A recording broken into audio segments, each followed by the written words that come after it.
안녕하십니까. 코코천사 성형외과 전문의 조배정 원장입니다.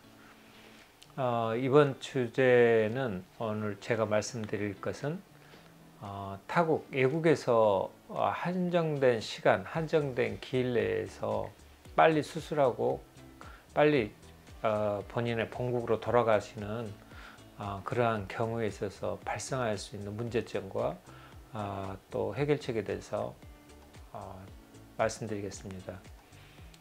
코 수술을 하고 나면은 출혈이 발생할 위험 때문에 반창고만 붙이는 그런 병원도 있지만 이제 압박대를 보통 착용을 시킵니다. 압박대는 이제 뜨거운 물에 넣어서 넣고 나면은 그게 이제 모형 틀을 만들기 쉽거든요. 그리고 코에 얹으면은 그 틀대로 압박대가 발생합니다. 그리고 그 틀을 이제 그 틀 위에 반창고를 붙여서 압박을 시키거든요.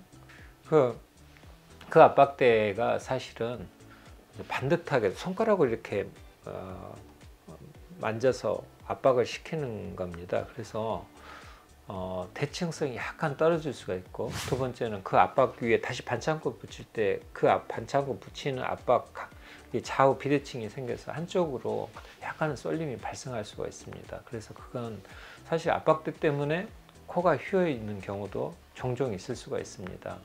그래서 이제 그 수술을 압박대를 한 채로 출국하는 경우도 있고, 부종이 압박대를 풀고 나면은 부종이 이제 발생하기 때문에 부종이 있는 사람은 그 안쪽에 있는 내용물이 약간 틀어지더라도 확인할 수가 없어서 부종이 빠지는 7일 또는 10일까지가 사실은 그때 부종이 빠질 때 그때 확인하고, 그리고 나서 그 속에 들어있는 내용물을 손가락을 이용해서 반듯하게 약간 다듬어 주는 게 중요한데, 그렇지 못한 경우에 있어서 이제 조금 제한된 시간 때문에 그로 인해서 휨이 발생하는 리스크가 있습니다. 휨은 수술 후에 코 수술 후에 가장 많이 발생하는 문제점입니다. 여러분들이 볼 때 수술에서 모양 문제를 아주 많이 삼고 감염 문제를 많이 삼겠지만은, 실제로 수술을 잘하게 되면 이제 수술을 잘하는 의사일수록 비대칭 문제에 있어서는 상당히 이제 애로사항이 발생합니다. 그래서 그게 제일 많은 관심사랍니다. 이유는 한쪽 턱이 과성장을 하기 때문에 턱이 비대칭이 생기고 콧구멍이 비대칭이 생기고 코끝이 비대칭이 일어납니다. 그래서 과성장이 돼서, 그래서 중심에 맞지 않게 되는 일이 원래 원칙상 그게 맞는 겁니다. 그래서 위에 있는 보형물이든지 진피라든지 위에 있는 콧대를 세우기 위해서 올리는 재료를 약간 비대칭 또는 정상보다 옆에 측면에 놓는다고 누차 말씀드렸습니다. 정상에 놓지 않고 측면에 놓기 때문에, 그래서 그로 인해서 휨이 자연스럽게 휨을 개선하기 위해서 하지만 그게 휨을 이제 잡아주지 않으면 휨이 좀 더 과도하게 일어나는 원인이 되는 이유랍니다. 더더욱이나 코끝 성형을 했을 때 코끝이 구축이 현상이 일어나면서 코끝이 좌측 또는 우측으로 약간씩 이동을 합니다. 그로 인한 콧대는 있는 것은 재료는 정상인데 코끝이 좌측 우측으로 휨으로써 구축에 의해서, 그래서 그로 인한 이제 휨 발생, 이런 것들이 여러분들에게 미적 만족도를 떨어뜨리는 주 원인입니다.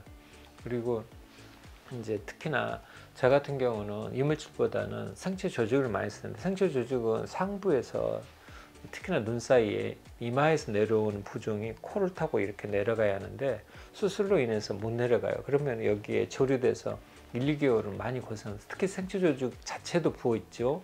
여기에 부종이 여기에 올렸던 부종도 이렇게, 왜냐하면은 이제 부종이 잘 못 내려가는 것은 수술에 인해서 못 내려가는데, 실리콘 같은 경우는 안에서 압박을 하잖아요. 그래서 부종이 조금은 덜 생기는 편입니다. 그렇지만은 생체 조직은 압박이 이렇게 바깥쪽으로 미는 압력이 적기 때문에 부종이 더 훨씬 더 많이 저류됩니다. 그래서 생체 조직의 부종, 그리고 위에서 압박을 못하는 그 부종이기 때문에 상당히 많은 부종이 오래 가는 편입니다.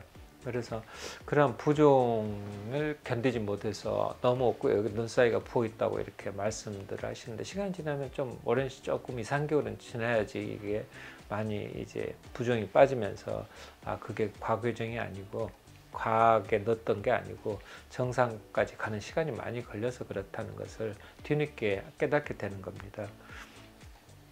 제가 이제 저희 사례에서도 제가 말씀드린 것은 저희 사례에서도 왕왕 일어나는 일이라 여러분들에게 조금은 이런 면에서 이해를 바라는 측면도 있어서 제가 이런 시간을 빌어서 여러분들에게 이해를 당부시키고자 이런 자리를 마련한 겁니다. 이제 사실은 이제 제가 그러니까 여러분들한테 바랄 건데, 기부산채로 바로 갈 정도, 그런 정도 총각을 다투는 것은 조금은 자제하시고 적어도 일주일, 2주일 정도는 있는 게 사실은 본인한테 재수술 또는 리터치 할 수 있는 기회를 조금은 줄일 수가 있답니다. 그래서 제가 여러분들에게 약속을 드리면은 어쩔 수 없이 가신다면은 저도 1년 정도는 무료로 어떻게 하든지 재수술을 무료로 해드릴 테니까, 특히 비행기 왔다 갔다 하시는 비행기 값이 있었잖아요. 그래서 그런 점은 1년 정도 여유를 가지고 오시면은 저희가 무료로 해줄 것을 약속을 드립니다. 그래서 비대칭은 여러분들이 별로 생기지 않을 것 같아도 생각보다 많이 발생하는 문제랍니다. 그래서 이러한 애로사항이 있기 때문에 여러분들에게 그것은 이제 압박대의 영향이나 코의 뒤틀림, 코 성형했던 코끝의 뒤틀림 때문에 그렇게 발생할 수 있음을 참고로 말씀드리고, 약간 들어주셔서 감사하고요. 저도 신이 아닌 이상 어떻게 보면 약간씩의 비대칭은 발생하고, 여러분들이 가지고 있는 비대칭이 있거든요. 수술제로는 여러분들은 이제 처음 보신 분들 무슨 비대칭 무서워 그러는데, 그렇지 않고요. 수술 전에 상담했을 때 수술 이렇게 동의서를 쓸 때 비대칭이 거의 반을 차지합니다. 콧구멍의 비대칭, 여러분들 한번 보시면 콧날개의 비대칭, 여기 비대칭이 확실히 있어요. 콧구멍 사이즈가 달라요. 여러분들 이렇게 해서 잘 모르셨죠? 그만큼 크기가 달라요. 코끝도 한쪽이 낮고 한쪽이 더 높아요. 콧구멍은 마찬가지로 코뼈가 한쪽이 더 커요. 다 가지고 있어요. 이게 한쪽이 더 길어요. 그것을 맞출 수가 없어요, 의사가 제대로. 그렇기 때문에 약간씩의 미세한 비대칭이 발생한답니다. 그런 비대칭 때문에 생기는 어쩔 수 없는 비대칭에 대해서는 여러분들에게 수술 전에 충분히 설명하고, 비대칭이 발생합니다 이렇게 하고요. 심지어 나는 비대칭 생기면 절대 안 돼, 그러면 수술 났어요. 비대칭 발생한 거 용납하지 못할 것 같으면 하지 마십시오 라고 적어져 있어요. 또는 의사하고 다시 한번 상의하겠습니다 라고 적어져 있답니다. 그만큼 비대칭은 자연스럽게 발생하는 문제랍니다. 그래서 그런 점은 여러분들에게 다시 한번 충분히 설명했지만, 처음 보시는 분은 뜻밖의 이런 비대칭이 있구나, 이런 것에 대해서 간과하는 문제이기 때문에 다시 한번 강조해서 드리는 겁니다. 구구절절 말이 많네요. 감사합니다. 제가 준비한 말은 여기까지입니다. 고맙습니다. 안녕히 계세요. 코코천사 성형외과 전문의 조배정 원장입니다. 들어주셔서 고맙습니다.